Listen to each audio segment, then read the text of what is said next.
वंदे मातरम दोस्तों, welcome to रामास Gurukul. मैं हूं रामचंद्र और आप सबका स्वागत है रामास गुरुकुल के इस ऑनलाइन प्लेटफॉर्म पे। कैसे हैं आप सब लोग दोस्तों? चलिए फटाफट से लाइव जुड़ जाइए और एक बार कमेंट बॉक्स में कमेंट करके बता दीजिए ऑडियो विजुअल्स जो हैं वो परफेक्टली फाइन हैं। दोस्तों, स्वामी विवेकानंद जी का एक कोट है जो आप लोगों ने हमेशा अपने प्रेरणा के लिए पढ़ा होगा। उठो जागो और तब तक मत रुको जब तक कि लक्ष्य की प्राप्ति ना हो जाए। इसी कथन को, इसी प्रेरणा स्रोत जो कथन है उसको सार्थक करने वाले मेरे परम मित्र और मेरे सहपाठी भी पीएचडी के अंदर में ये हमारे साथ में ही पीएचडी कर रहे थे और अब जो हैं वो भी डॉक्टर बन चुके हैं।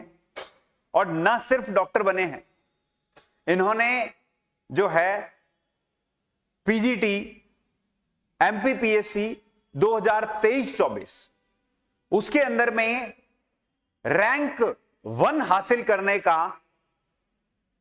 भी जो है कारनामा कर दिखाया।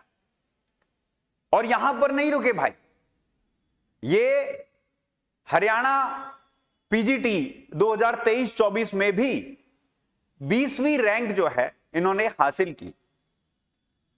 जब मेरी इनसे बात हुई थी तब इन्होंने ये बोला था कि भाई रैंक तो फर्स्ट आ चुकी है लेकिन एमपी में मैं नहीं जा रहा हूं क्योंकि रैंक 1 है। तब भी सोचो, रैंक 1 आता है तो अपनी प्रिफर्ड पोस्टिंग मिलती है।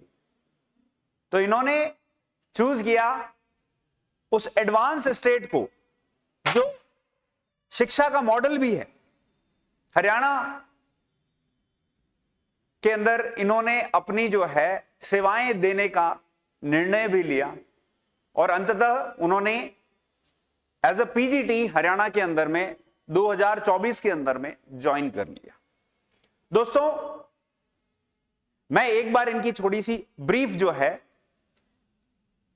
इंट्रोडक्शन दे देता हूं।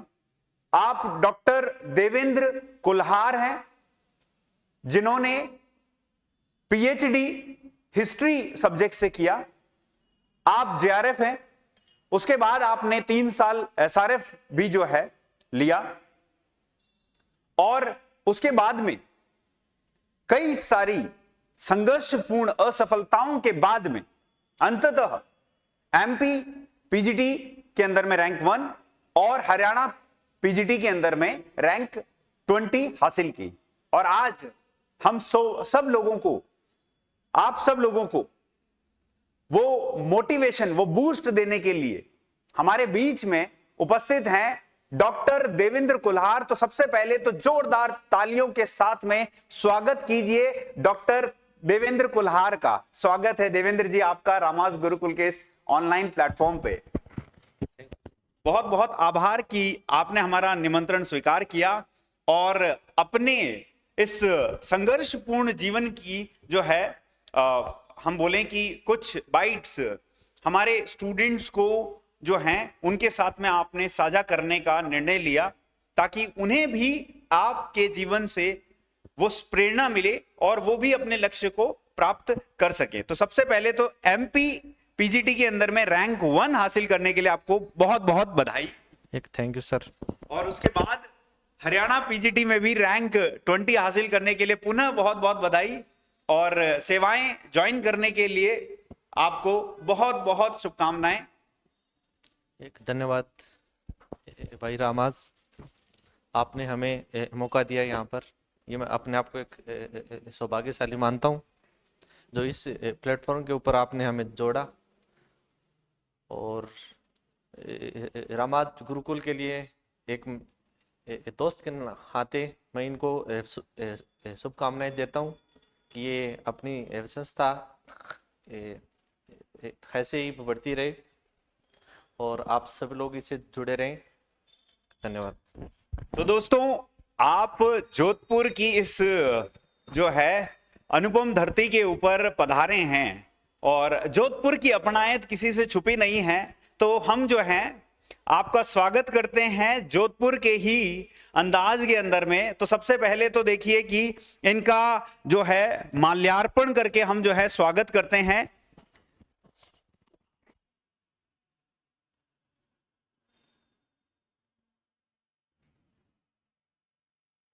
बहुत बहुत शुभकामनाएं पुनः। और उसके बाद में देखिए कि हमारे यहां पर जो है साफा पहनाना, अतिथि का जो है मान सम्मान करना, ऐसी एक परंपरा चली आती है। तो साफा पहना करके पुनः जो है हम देवेंद्र जी का जो है स्वागत करते हैं।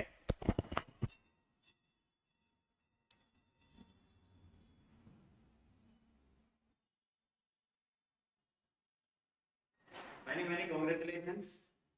एक छोटा सा स्मृति चिन्ह भी है जो हम देवेंद्र भाई को भेंट करना चाहते हैं, क्योंकि मेरे अनुज भी हैं ये, तो इतना बनता है।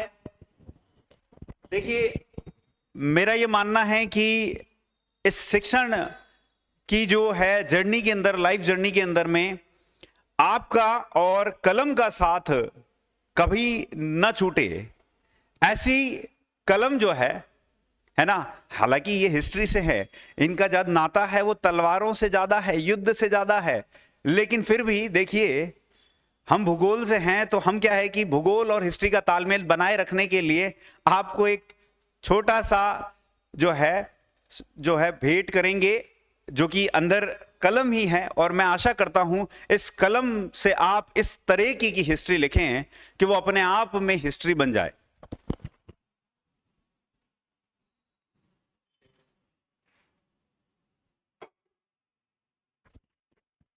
अब मैं आग्रह करूंगा देवेंद्र भाई से कि आप अपने इस संघर्षपूर्ण सफलता की जो कहानी है वो आप सब लोगों के सामने रखें कि किस तरीके से इन्होंने अपने संघर्ष को अंततः सफलता के अंदर परिवर्तित किया। धन्यवाद भाई राम। देखो, संघर्ष तो भगवान राम को भी करना पड़ा था, संघर्ष तो भगवान श्री कृष्ण को भी करना पड़ा था। तो हम उसके सामने क्या है, तो हमारा जितना लंबा संघर्ष होगा, सफलता उतनी ही अच्छी में मिलेगी और हमारे अंदर एक मैच्योरिटी आएगी। तो जब जब भी संघर्ष का मौका मिलता है आप करिए, क्योंकि संघर्ष ही जीवन है और अपने को सिर्फ सीखना है और आगे बढ़ना है। और यकीनन देखिए कि फ्रीडम जो है मूवमेंट किसी से छुपी भी नहीं है। हम सब लोग जो हैं महात्मा गांधी जी को आइडलाइज भी करते हैं। आपने भी हिस्ट्री के उन पन्नों में पढ़ा होगा जहां गांधी जी ने भी सक्सेस का एक ही मंत्र दिया था, struggle truce struggle, so that has to be there. संघर्ष करिए, फिर विराम लीजिए, फिर संघर्ष कीजिए, फिर विराम लीजिए, क्योंकि बहुत से ऐसे मुकाम हैं जो इस जीवन में हमें पाने हैं। ये तो केवल एक छोटे छोटे पड़ाव हैं जो हम कुछ संघर्षों के बाद जो हैं हासिल करते जाते हैं। तो देवेंद्र भाई, आप जो हैं झुंझुनू की धरती से, पावन धरती से बिलोंग करते हैं, जहां पर सैनिक जो हैं, सैनिकों की जन्मस्थली अगर मैं कहूं झुंझुनू को, तो वो अतिशयोक्ति नहीं होगी, क्योंकि हर नौजवान युवा ये सपने संजोए बैठता है कि मैं एक दिन भारतीय सेना के अंदर जाऊंगा और अपने देश की सेवा करूंगा, देश के लिए जो है मर मिटेंगे और हम जो है देश के लिए जो है खप जाएंगे। तो क्या आपने भी ऐसे ख्वाब पाले थे? बिल्कुल भाई, 2010 में मैंने सबसे पहले मिलिट्री की, हमारे बीआरओ की होती है भर्ती, वो देखी थी और लगातार 3 साल देखी। और वहाँ पर कुछ फिजिकल की कमी रही, कुछ अपनी कमियां रही, कुछ वहाँ भीड़ होती है, तो उस कारण से तीनों बारी हमें असफलता मिली। फिर हमने सोचा भाई चलो अपना, अगर मिलिट्री में नंबर आता नहीं है तो कम से कम बीएसएफ, आईटीबीपी किसी में भी आए। तो हमने 2-3 साल उधर भी कोशिश की, फिर भी नंबर नहीं आया। फिर हमने अपने एक दिल्ली पुलिस राजस्थान पुलिस को चुना, तो सबसे पहला ख्वाब था हमारा कि मिलिट्री के अंदर या बेल्ट सर्विस करने का, क्योंकि हमारे झुंझुनू डिस्ट्रिक्ट से प्रत्येक जो नौजवान है वो सबसे पहली ख्वाहिश उनकी बेल्ट सर्विस ही होती है। यकीनन वो वर्दी की शान ही अलग होती है। वो वर्दी जब पहनते हैं तो वो जो आत्मसम्मान की अनुभूति होती है, जो देश के लिए सेवा करने की अनुभूति होता है, उसका कोई जो है मूल्य ही नहीं होता है। वो फीलिंग ही बहुत ही प्रेरणादायक होती है अपने आप में, और हर कोई जो है वर्दी के लिए भी प्रयास करता है सबसे पहले। लेकिन पहले वर्दी के बारे में बात करी हमने, आपने देखा कि सेना में जाना चाह रहे हैं, पुलिस की भी आपने भर्ती की ट्राई की, बीएसएफ की भी ट्राई की। सडनली आपने शिक्षण में आने का कैसे सोच लिया? जब आपको बार बार असफलताएं मिलती हैं तो उसमें अपने को बहुत सारी चीज़ें सीखने को भी मिलती हैं। तो 2016 तक मैंने बेल्ट सर्विस खूब देखी है, अगर उनकी गिनती भी करें तो भी कम है। 2016 के अंदर एक हमारे सर थे, मनोज जी सर, उन्होंने कहा कि आप टीचर भी बन सकते हो। तो हमें पहली बार अगर एक टीचिंग का केस अंदर पढ़ाने के लिए मोटिवेट किया तो वो सर थे मनोज जी सर। उन्होंने फिर मैंने उनसे गाइडेंस लिया कि सर मुझे क्या करना चाहिए, कैसे करना चाहिए। तो फिर 2016 के बाद मैंने एक टीचिंग वाली फील्ड चुनी। तो फिर आपने टीचिंग में कौन कौन से ऐसे एग्जाम्स थे जो आपने फाइट किए? और मतलब मैं जानना चाहूंगा कि क्या मतलब जो है जर्नी रही आपकी एज अ टीचिंग, जो होता है ना कॉम्पिटिटिव एग्जाम्स के दौरान? 2016 में ही फर्स्ट ग्रेड की आई थी भर्ती। तो पहले तो बेल्ट वाली देख रहे थे तो इतनी तैयारी भी नहीं थी, तो पोस्टें भी अच्छी थी, सर ने अच्छे से समझाया भी था, पर कुछ चीज़ें होती है वो वक्त के साथ समझ में आती। तो 2016 वाली भर्ती में हम फेल हुए। फिर सर ने एक दिन हमें बुलाया और काफ़ी समझाया कि भाई आप यहाँ घर से दूर आए हो तो कुछ हासिल करके जाओ। तो फिर मैंने सर से किताबें पूछी कि मुझे कैसे तैयारी करनी चाहिए। फिर मैंने उनके पास कोचिंग करी, और कोचिंग लगभग हमारी 8-9 महीने चली, और उससे हमारे सब्जेक्ट इम्प्रूवमेंट हुआ। और उसी सब्जेक्ट के साथ साथ हमारा नेट भी हुआ, जीआरएफ भी हुआ, फिर पीएचडी में भी आ गए, और पीएचडी में भी थोड़ा सा अच्छा काम करने की कोशिश की हमने, और अभी आपके सामने है। तो देवेंद्र भाई, आपसे जब कन्वर्जेशन हो रहा था ऑफ द कैमरा इटसेल्फ, मैं इनकी जर्नी पूछ रहा था तो इन्होंने मुझे बताया कि मैंने सबसे पहले रीट का एग्ज़ाम दिया, फिर रीट में असफलता प्राप्त हुई तो मैंने सेकंड ग्रेड का एग्ज़ाम दिया, वहाँ भी जब असफलता प्राप्त हुई तो मैंने फर्स्ट ग्रेड की तैयारी करना शुरू कर दिया, और वहाँ पर भी जब अंततः सफलता नहीं मिली तो फिर higher the ladder itself, assistant professor का भी एग्जाम दिया। आप देखिए देवेंद्र भाई ने जो है जब उन जो टारगेट्स को अचीव नहीं कर पाए तो उन्होंने टारगेट्स छोटे नहीं किए। अक्सर हम अपनी तैयारी में ऐसा करते हैं कि बड़ा टारगेट हम सेट करते हैं और उसके बाद नहीं अचीव होता है तो हम छोटा टारगेट सेट करने जाते हैं, और आपने अपने टारगेट्स को और अपने लिए बेंचमार्क्स और हायर सेट करते गए ताकि आप एक्सीलेंस की तरफ बढ़ सकें। तो ये मतलब जो है क्या चल रहा था माइंड में कि यार हम इस तरीके से ये सारी चीजें जो हैं कर सकते हैं? क्या कोई एक गाइडेंस था? क्या आपने कहीं से इसके रिगार्डिंग कोई कोचिंग किया था कि कैसे ये सब हुआ?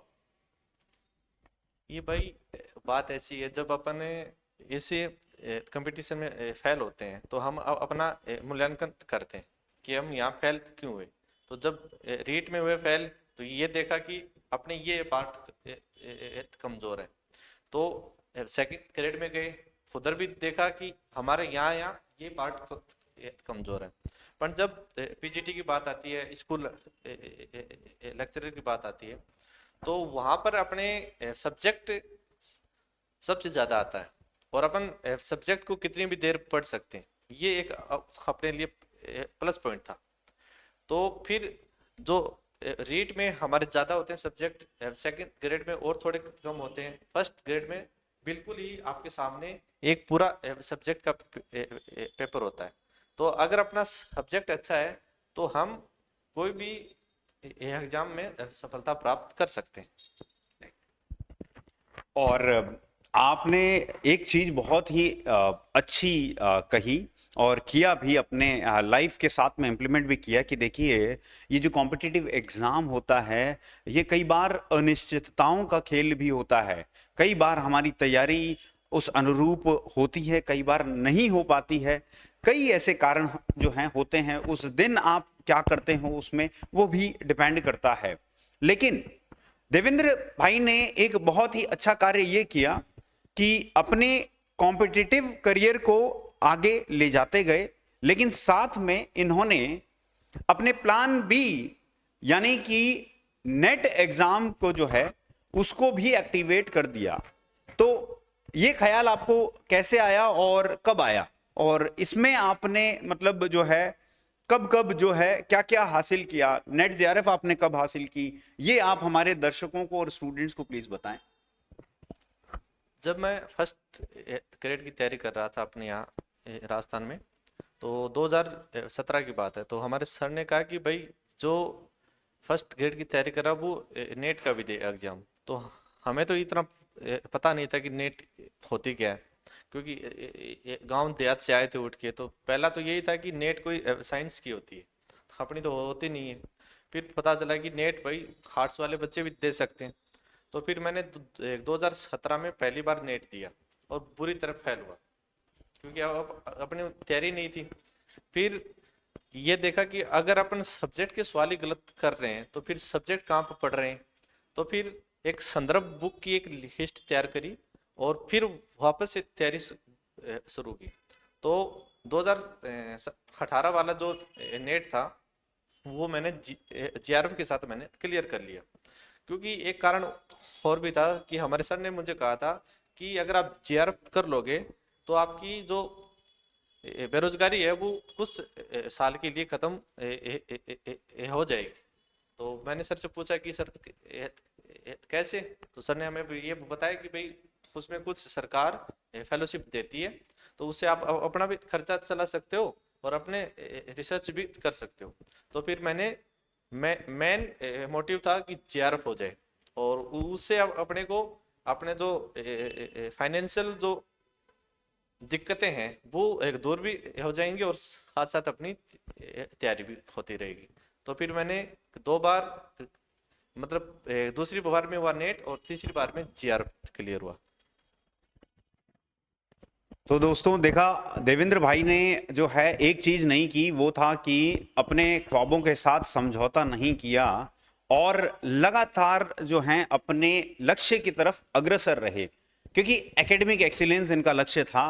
तो इन्होंने ये बिल्कुल अच्छे से प्लान किया कि हाँ ठीक है, पीजीटी की तैयारी हम साथ में करते रहेंगे, लेकिन अब समय वो भी आ गया कि हम एकेडमिक एक्सीलेंस की तरफ जाएं, अपनी जो है नेट निकालें। नेट के बाद देखिए 2 बार जब असफल रहे उसके बाद अंततः लगे रहे, लगातार गिव अप नहीं किया, तो नेट जेआरएफ भी निकाली और इन्होंने फिर जो है पीएचडी में एडमिशन भी लिया। और मैंने इनकी पीएचडी की जर्नी तो खुद जो है बहुत ही समीप से देखी है, बहुत ही जुझारू हैं। इन्होंने लगभग 10 रिसर्च पेपर जो हैं पब्लिश किए हैं, और हाल ही में सबसे पहले तो आपको बहुत बहुत बधाई, आपने यूजीसी केयर लिस्ट के अंदर में अभी जो है एक रिसर्च पेपर पब्लिश किया है उसके लिए। एंड फाइनली इन्होंने जो है ना, इनकी जो पीएचडी की जर्नी है वो भी एक बहुत ही प्रेरणादायक रही है। किसी दिन हम सिर्फ पीएचडी पर भी इनसे चर्चा करेंगे। तो आज इनके जो है उस बड़े अचीवमेंट के बारे में सबसे पहले बात करते हैं। कैसा लगा जब आपने एमपी पीजीटी के अंदर में रैंक 1 हासिल कर दी? ये भाई ऐसा है कि जब अपन संघर्ष करते हैं और सफलता मिलती है, तो जब सफलता के सामने आपके रोल नंबर होते हैं तो आपको दिखते नहीं है वो। आप एक बार दोबारा से धुंधला धुंधला सा देखते हो कि कहीं अपना ही है क्या। तो वो देखा तो हाँ नंबर तो अपने ही है।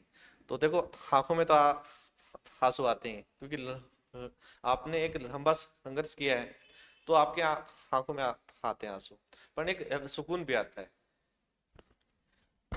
और यकीनन वो सुकून तो बयां भी नहीं कर सकते हैं, ऐसी फीलिंग होती है। जब देवेंद्र भाई ने हमें भी सूचित किया तो हम तो खुद इतने मतलब प्रफुल्लित हो रखे थे कि यार कब आकर के मिले और कब हम इन्हें बधाइयां दें। और डेफिनेटली देख, वो कहते हैं कि जब भगवान सारे द्वार या तो बंद करके रखता है कुछ समय के लिए ताकि वो आपके धैर्य की परीक्षा ले सके, और जब द्वार खोलता है ना, फिर देखिए कि वो बोलते हैं कि सप्त कोटि द्वार सारे खुल जाते हैं, और फिर आपको वही मिल जाता है जो आपके जीवन का लक्ष्य होता है। और देवेंद्र भाई को भी बैक टू बैक सफलताएं मिली।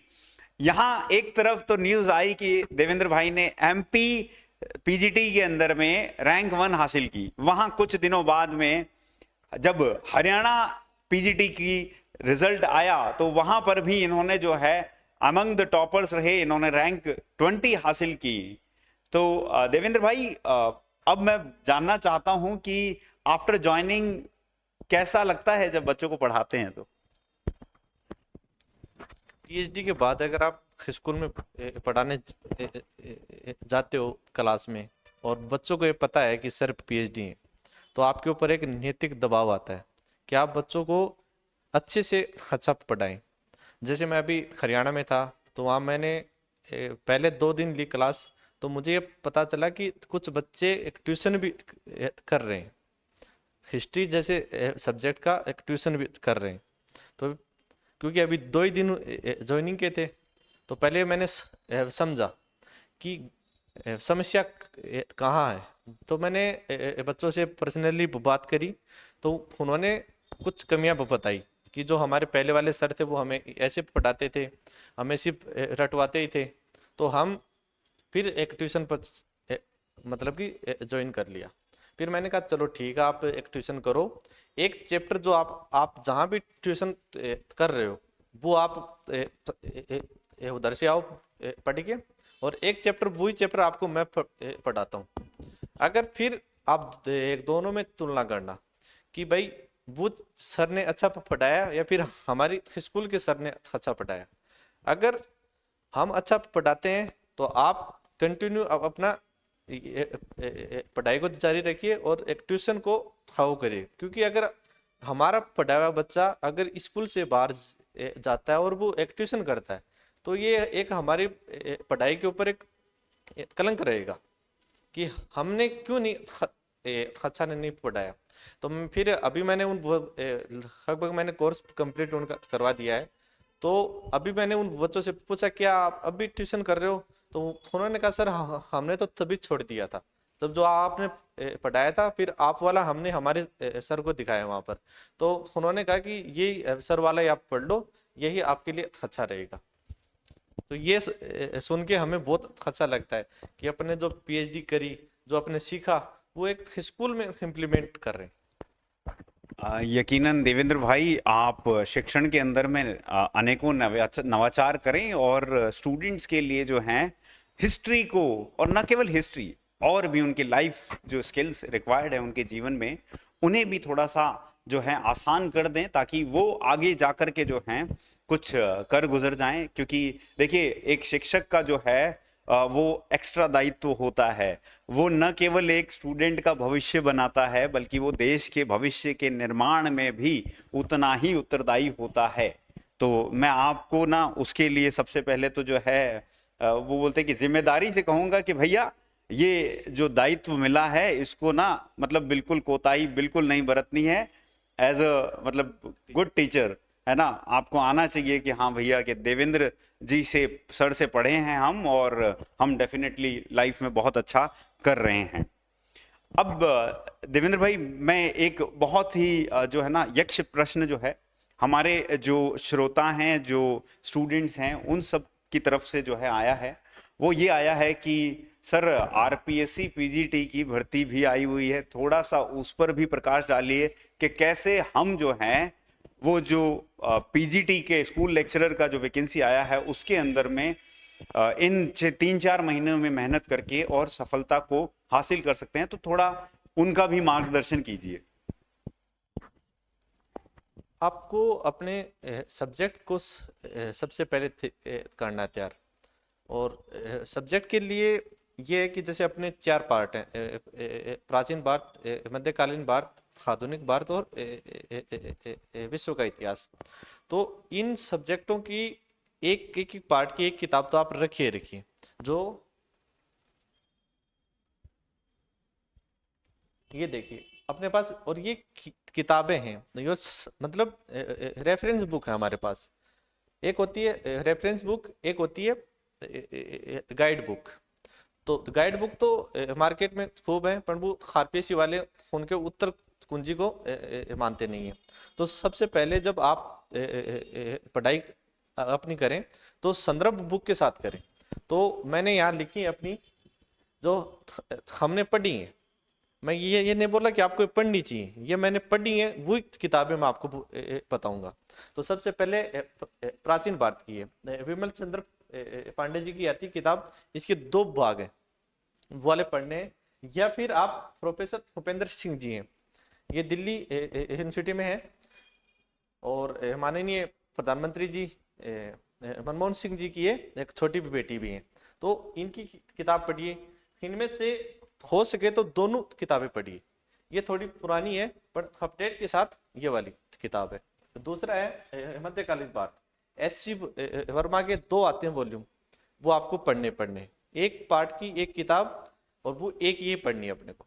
अगर हम आधुनिक भारत की बात करें तो BL ग्रोवर और यशपाल जी की आती है किताब। इस किताब की बहुत अच्छी किताब है, परंतु जैसे ही कर्जन के बाद, बंगाल विभाजन के बाद ये किताब अचानक से सिमट सी जाती है। तो जो भारतीय राष्ट्रीय आंदोलन है वो थोड़ा इसमें कम दिया गया है। इसके लिए हमें पढ़नी है विपिन चंद्रा, ठीक है। और विश्व इतिहास के लिए जैन माथुर जी की एक ही किताब बहुत है, जो आपको प्रत्येक एग्जाम के लिए सबसे रहेगी, बेस्ट रहेगी। इसके साथ साथ एक चीज आपको ध्यान देनी है कि आपको सब्जेक्ट के साथ फर्स्ट पेपर को भी रखना है ध्यान में, क्योंकि वहां पर 40% नंबर कंपलसरी है। तो बच्चे क्या है कि सब्जेक्ट को तो अच्छा कर लेते हैं, अब आती है कि हम पहला पेपर ये सोचते हैं कि हम कर लेंगे। पिछली बार कुछ हमारे ऐसे भी साथी थे जिनके सब्जेक्ट में अच्छे नंबर थे, परंतु फर्स्ट पेपर के अंदर 40% उनके हुए नहीं, तो उनका फाइनल हुआ नहीं। तो अब की बार पहले कोशिश ये करिए कि पहले पेपर के ऊपर जब भी आप तैयारी करो तो 4 घंटे सब्जेक्ट को तो दो, तो 3 घंटे कम से कम फर्स्ट पेपर को दो, क्योंकि दोनों का वेटेज जब समान है। तो आप फर्स्ट पेपर पर भी अपना फोकस रखिए। बहुत अच्छे देवेंद्र भाई, आपने तो संक्षेप में जो है हमारे हिस्ट्री वाले जितने भी अभ्यर्थी हैं उन लोगों के लिए जो है एक मतलब संदर्भ सूची किताबों की दे दी है जो मानक हैं, और यकीनन यहीं से प्रश्न भी बनते हैं। और देवेंद्र भाई आपको और जो है समय समय इस पे जो है मार्गदर्शन भी देते रहेंगे, रामास गुरुकुल से ये जुड़े रहेंगे। एक चीज जो हमेशा एक स्टूडेंट जो है ना पूछता है देवेंद्र भाई कि सेल्फ स्टडी या कोचिंग अगर करते हैं तो कोचिंग का कोई योगदान होता है या नहीं होता है, या एक स्टूडेंट सेल्फ स्टडी से पर्याप्त चीजें जो है कर सकता है? आपका क्या मानना है? हमारे मानना है कि आपको एक बार कोचिंग करनी चाहिए। कोचिंग एक ऐसा प्लेटफॉर्म है जो आपको एक ट्रैक के ऊपर खड़ा कर देगा। जब आपके अपने कंटिन्यूटी आप पढ़ाई को एक ट्रैक के ऊपर खड़ा कर देंगे, तो अब आपके ऊपर काबिलियत है कि आप अपने स्वाध्याय से उस ट्रैक के ऊपर पैसेंजर की रूप में चलोगे, या शताब्दी के रूप में चलोगे, या फिर वंदे भारत के रूप में। तो एक बार अपने सब्जेक्ट को इम्प्रूवमेंट करने के लिए आप एक बार कोचिंग जरूर कीजिए, पर बार बार नहीं। और उसी कोचिंग के नोट्सों को अपना सबसे नियम के रूप में रखिए, वो नोट्स फिर बदलने हैं नहीं। और फिर अगर और कुछ पढ़ते हो तो वो उसमें नोट्स में ऐड करते रहिए, और फिर अपना मतलब तैयारी को इम्प्रूवमेंट देखेंगे आप। अपन गलती ये करते हैं कि जैसे कि आपका किसी ने कह दिया कि वो वाले सर अच्छी कोचिंग करवाते हैं तो अपन वहाँ चले गए, फिर बोलते हैं कि वो वाले सर अच्छी कोचिंग करवाते हैं, अपन वहाँ चले गए। और कभी कभी ये होता है कि अपन किताबें होती हैं तो वो बोलते हैं कि अभी ये किताब अच्छी आई है तो अपन बुक खरीद लेते हैं। तो ऐसे क्या होता है कि अपने पास किताबों का तो एक ढेर होता है और एग्जाम डेट अब वो पास आती रहती है, तो अपन रिवाइज नहीं कर पाते हैं। तो एक बार अपने कंप्लीट कोचिंग करके नोट्स तैयार करके और उनको बार बार रिवाइज कीजिए। एक और अंततः, क्योंकि कहते हैं ना कि जब आए हैं तो इन्हें छोड़ेंगे तो आसानी से नहीं, है ना, हमारे स्टूडेंट्स के लिए जो चीज़ें एडवाइस हम ले सकते हैं ना, वो देवेंद्र जी से ले लेंगे। तो डॉक्टर देवेंद्र जी से मैं एक और सवाल करना चाहता हूँ कि अभी ना 30 दिन बचे हैं नेट के एग्जाम में, जो कि दिसंबर का होने वाला है, 1 जनवरी से लेकर के 17 जनवरी तक। सबसे पहले तो अपने ही आप ही के सब्जेक्ट से जो हिस्ट्री के स्टूडेंट्स हैं उन्हें आप क्या एडवाइस देना चाहते हैं? और एक, क्योंकि आपने नेट जेआरएफ निकाली है तो यकीनन पेपर 1 को जो है इग्नोर नहीं किया होगा, तो ये पेपर 1 को भी किस तरीके से जो है तैयारी की जा सकती है, ये संक्षेप में आप थोड़ा सा बताएं प्लीज। देखो, नेट का अभी लास्ट 1 महीना बचा हुआ है, तो इसमें आपने कोई ध्यान रखना है कि पीछे के सालों के जो भी क्वेश्चन आए हैं 2004 से लेके, कि उससे पहले तो सब्जेक्टिव होता था, तो 2004 से लेके 2024 तक कितने भी क्वेश्चन आए हैं उसी पेपर के, पहले शायद 3 पेपर होते थे, तो 2 सब्जेक्टिव होते थे, तो सॉरी सब्जेक्ट वाले होते थे, तो उन क्वेश्चनों को भी सोल्व करो, जितना हो सके उतना बार बार उनको सोल्व करो। उससे आपको एक कॉन्सेप्ट तैयार होगा कि क्वेश्चन कहाँ से पुटअप कर रहा है। जैसे कि हड़प्पा सभ्यता से क्वेश्चन करता है तो ज्यादातर ये संभावना देखी गई है कि किस स्थल से कौन सी चीज मिली है, और वो 4 मिलान के रूप में देता है, तो वो वाला पार्ट ठीक कीजिए। ऐसे सम्राट अशोक के ऊपर है, वो अभिलेखों के ऊपर सवाल पूछता है, तो सम्राट अशोक के अभिलेख तैयार कीजिए। ये चीजें हमें जब पीछे के सालों के क्वेश्चन सोल्व करेंगे तो खुदर से अपन इन चीजों को सीख सकते हैं। बहुत बहुत धन्यवाद देवेंद्र भाई, और आप यहाँ आए इस प्लेटफॉर्म पर और हमारे जो स्टूडेंट्स हैं उन्हें मार्गदर्शन दिया आपने। मैं आभार व्यक्त करता हूँ आपका रामास गुरुकुल के परिवार की ओर से। और दोस्तों, कहते हैं कि एक शिक्षक जो है ना, वो आपकी दशो दिशा बदल सकता है। जैसे देवेंद्र भाई के जीवन में भी 2016 के दौरान एक शिक्षक आए जिनसे इन्होंने कोचिंग उस वक्त ले रहे थे, उन्होंने एक उचित मार्गदर्शन दिया, उसी का परिणाम है कि आज आप देवेंद्र कुल्हार नहीं, डॉक्टर देवेंद्र कुल्हार हैं।